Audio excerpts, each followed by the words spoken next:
નમસ્કાર મિત્રો, સ્વાગત છે તમારું અમારી યુટ્યુબ ચેનલમાં। તો મિત્રો, ખેતીવાડી વિભાગની જે ખેડૂતો માટે સ્માર્ટફોન સહાય યોજના છે, તો તે યોજના અંતર્ગત સ્માર્ટફોનની ખરીદી માટે ₹6,000 ની મર્યાદામાં સહાય આપવામાં આવી છે।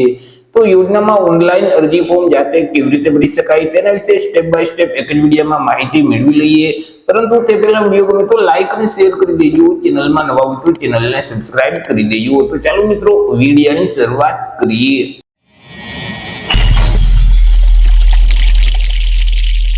તો સૌથી પહેલા મિત્રો, તમારે તમારા મોબાઈલમાંથી અથવા તો લેપટોપ કે પીસી માંથી કોઈ પણ એક ઇન્ટરનેટ બ્રાઉઝરને ઓપન કરવાનું રહેશે અને ત્યાં સર્ચ બોક્સમાં ટાઈપ કરવાનું રહેશે આઈ ખેડૂત। હવે જેવું તમે આઈ ખેડૂત ટાઈપ કરી તમે તેને સર્ચ કરશો એટલે તમારી સામે આ મુજબની એક સ્ક્રીન ઓપન થઈ જશે કે જે આઈ ખેડૂતની ઓફિશિયલ વેબસાઇટ છે તે સૌથી પહેલા જોવા મળશે iKhedoot.gujarat.gov.in। તો તે વેબસાઇટ ઉપર તમારે ક્લિક કરવાનું રહેશે।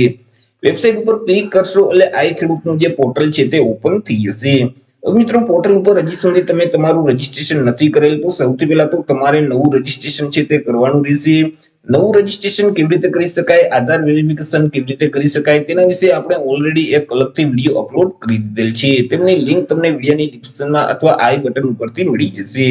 મિત્રો, તમે તમારું રજીસ્ટ્રેશન કમ્પ્લીટ કરશો ત્યાર પછી તમારે લોગિન કરવાનું રહેશે।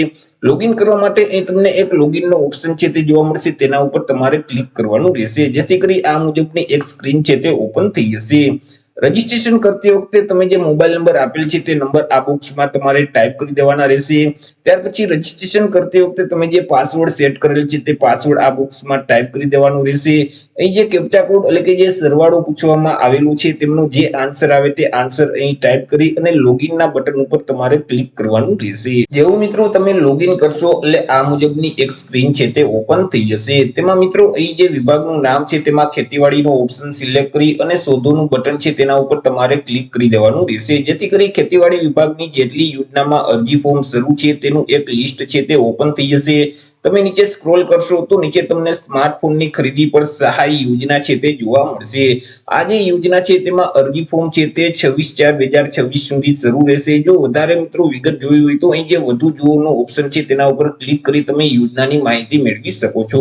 કયા કયા ડોક્યુમેન્ટની જરૂર પડશે તે પણ અહીં જે દસ્તાવેજનું ઓપ્શન આપેલ છે તેના ઉપર ક્લિક કરશો તો ડોક્યુમેન્ટનું લિસ્ટ છે તે તમને જોવા મળશે।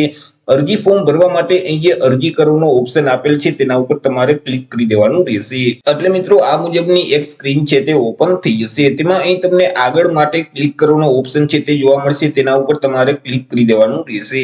એટલે મિત્રો તમને એક અરજી ફોર્મ આપી દેવામાં આવશે। અરજી ફોર્મ અલગ અલગ સ્ટેપમાં હશે, તમારે તમામ સ્ટેપ કમ્પ્લીટ કરવાના રહેશે। સૌથી પહેલા સ્ટેપમાં તમારે આધાર વેરિફિકેશન કરવાનું રહેશે। મિત્રો, અહીં તમારા આધાર કાર્ડ નંબર છે તે તમને જોવા મળશે। આધાર વેરિફિકેશન કોના માધ્યમથી કરવા માંગો છો, બાયોમેટ્રિક કે ઓટીપી દ્વારા, જે ઓપ્શન લાગુ પડે તે ઓપ્શન તમારે સિલેક્ટ કરી દેવાનું રહેશે। અહીં જે ડિક્લેરેશન આપેલ છે તેને વાંચી એક્સેપ્ટ કરવા માટે જે ચેકબુક છે તેમાં તમારે ટિક કરી દેવાનું રહેશે। ત્યાર પછી અહીં જે સેન્ડ ઓટીપી નો ઓપ્શન આપેલ છે તેના ઉપર ક્લિક કરવાનું રહેશે જેથી કરી મિત્રો આધાર નંબર જોડે જે મોબાઈલ નંબર લિંક છે તેમાં એક ઓટીપી જશે, તે ઓટીપી તમારે આ બોક્સમાં ટાઈપ કરી દેવાનું રહેશે અને વેરીફાઈ નો ઓપ્શન આપેલ છે તેના ઉપર તમારે ક્લિક કરવાનું રહેશે જેથી કરી આધાર કાર્ડમાં જન્મ તારીખ છે તે અહીં ઓટોમેટિક તમને જોવા મળશે। આધાર કાર્ડમાં જે રીતે નામ છે તે નામ પણ અહીં તમને જોવા મળશે। ત્યાર પછી તમારું જેન્ડર છે તે અહીં જોવા મળશે અને આધાર કાર્ડ મુજબ તમારું સરનામું છે તે અહીં તમને જોવા મળશે। તમામ વિગત ભરાઈ જાય એટલે સેવ એન્ડ નેક્સ્ટ નો જે ઓપ્શન આપેલ છે તેના ઉપર તમારે ક્લિક કરવાનું રહેશે। આગળ મિત્રો તમારી અરજી છે તે બીજા સ્ટેપમાં આવી જશે કે જ્યાં તમારે લાભાર્થીની વિગત એટલે કે તમારી વિગત છે તે આપવાની રહેશે। જેમ કે મિત્રો તમારું જે તે સરનામું હોય તે અહીં તમારે ટાઈપ કરી દેવાનું રહેશે। ત્યાર પછી તમારા જિલ્લાનું નામ અહીંથી તમારે સિલેક્ટ કરી દેવાનું રહેશે, તાલુકાનું નામ સિલેક્ટ કરી અને ગામ કે શહેરનું નામ અહીંથી તમારે સિલેક્ટ કરવાનું રહેશે। તમારા એરિયાના પિનકોડ નંબર અહીં તમારે ટાઈપ કરવાના રહેશે। રજીસ્ટ્રેશન મુજબ તમારું જે તે જેન્ડર હોય મેલ કે ફિમેલ તે અહીં ઓટોમેટિક આવી જશે।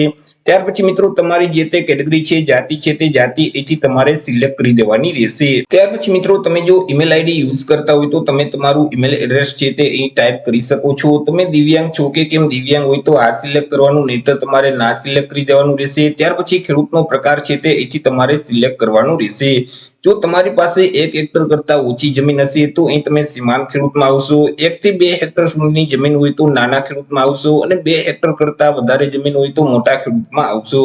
ત્યાર પછી તમારા મોબાઈલ નંબર અહીં તમારે ટાઈપ કરી દેવાના રહેશે. તમે આત્મામાં રજીસ્ટ્રેશન ધરાવો છો કે કેમ? જો આત્મામાં રજીસ્ટ્રેશન ધરાવતા હોય તો આ સિલેક્ટ કરવાનું, નહીતર ના સિલેક્ટ કરી દેવાનું રહેશે. તમે સરકારી મંડળીના સભ્ય છો કે કેમ? જો સરકારી મંડળીના સભ્ય હોય તો આ સિલેક્ટ કરવાનું, નહીતર ના સિલેક્ટ કરી દેવાનું રહેશે.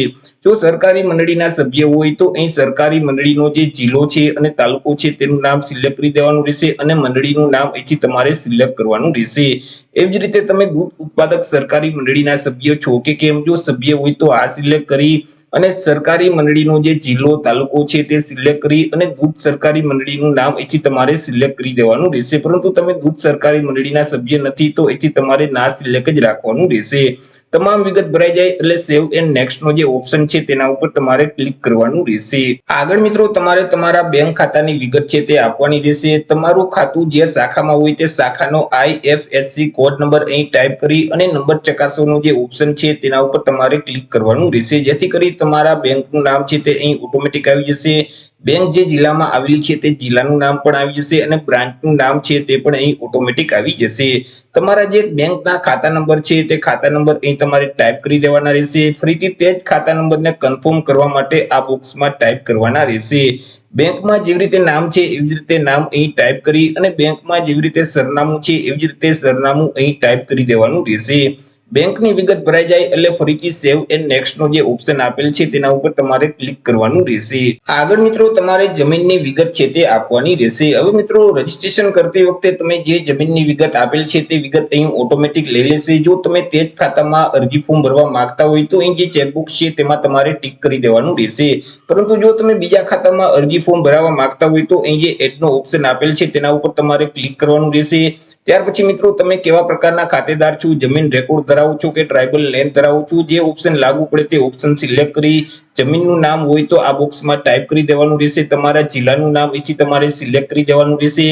ત્યાર પછી તાલુકાનું નામ સિલેક્ટ કરી ગામ કે શહેરનું નામ છે તે અહીંથી તમારે સિલેક્ટ કરવાનું રહેશે. તમારા ખાતા નંબર અહીંથી સિલેક્ટ કરી અને તમારું નામ છે તે અહીંથી તમારે સિલેક્ટ કરી દેવાનું રહેશે. જો તમે 7/8 ની નકલ અપલોડ કરવા માંગતા હોય તો અહીં તમે નકલને અપલોડ કરી શકશો, નહીતર તે ફરજિયાત નથી.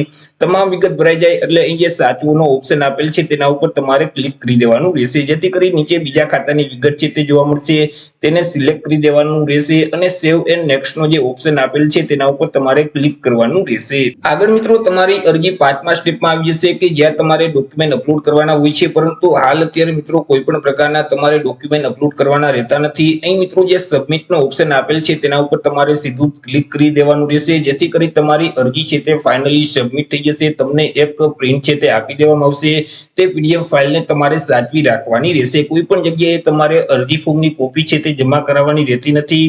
મિત્રો અહીં તમારા તાલુકામાં આવેલી જે ખેતીવાડી વિભાગની કચેરી છે તે તમારા ફોર્મની ચકાસણી કરશે. જો તમે યોજનાની તમામ શરતો પરિપૂર્ણ કરતા હશો, પાલન કરતા હશો તો તમને એક મંજૂરીનો આદેશ આપવામાં આવશે. તે આદેશની તારીખથી લઈ 30 દિવસની અંદર તમારે સ્માર્ટફોનની ખરીદી કરવાની રહેશે અને સ્માર્ટફોનની ખરીદી કર્યા પછી મિત્રો તમારે પોર્ટલ ઉપર ઓનલાઈન તમામ ડોક્યુમેન્ટ છે તે અપલોડ કરવાના રહેશે. હાલ અત્યારે મિત્રો તમારે કોઈ પણ પ્રકારના ડોક્યુમેન્ટ અપલોડ કરવાના રહેતા નથી. તો એ રીતે મિત્રો ખેતીવાડી વિભાગની જે સ્માર્ટફોન સહાય યોજના છે તેમાં તમે જાતે જ ઓનલાઈન અરજી કરી શકો છો. તો આશા રાખું છું વિડીયો પસંદ પડ્યો હશે. વિડીયો પસંદ પડ્યો તો લાઈક અને શેર કરી દેજો. ચેનલમાં નવા હોય તો ચેનલને સબસ્ક્રાઇબ કરી દેજો. મળીશું એક નવા ટોપિક સાથે એક નવા વિડીયોમાં. ત્યાં સુધી જય હિન્દ, વંદે માતરમ.